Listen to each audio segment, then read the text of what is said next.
Premier axe de mesure, la vitesse. Le parc de radars va être entièrement renouvelé dans les prochains mois. Leur couverture sera multipliée par 4. Sur ces zones, 10 à 12 000 cabines installées. Certaines seront équipées d'appareils, d'autres seront simplement des leurs. Par ailleurs, le gouvernement met un point d'honneur à moderniser la flotte de radars. Il faut déployer des radars de nouvelle génération pour, à terme, détecter une plus grande variété d'infractions.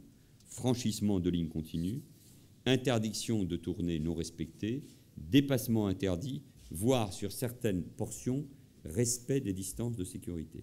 L'alcoolémie au volant est aussi au cœur du dispositif. Dans les 6 prochains mois, tous les départements seront équipés d'un centre agréé pour installer des éthylotests anti-démarrage. Les magistrats pourront ainsi imposer l'installation de ce dispositif plus facilement. Les préfets pourront également, dans le cas d'une suspension ou d'un retrait de permis pour alcoolémie, conditionner la restitution du permis à l'installation de cet appareil. Pour les 2 roues, un contrôle technique sera obligatoire en cas de revente. Les conducteurs devront également apprendre progressivement à conduire de grosses cylindrées. Enfin, ces mesures marquent la fin de l'impunité des entreprises et des conducteurs étrangers en cas d'infraction. Les organisations qui ne révéleront pas l'identité du conducteur en infraction seront redevables d'une amende de 650 €. Les véhicules étrangers qui roulent en France sortent eux aussi de l'impunité.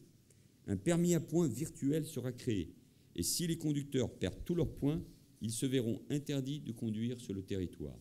L'objectif du gouvernement en 2020, moins de 2000 décès sur les routes, c'est-à-dire la moitié du chiffre enregistré en 2010.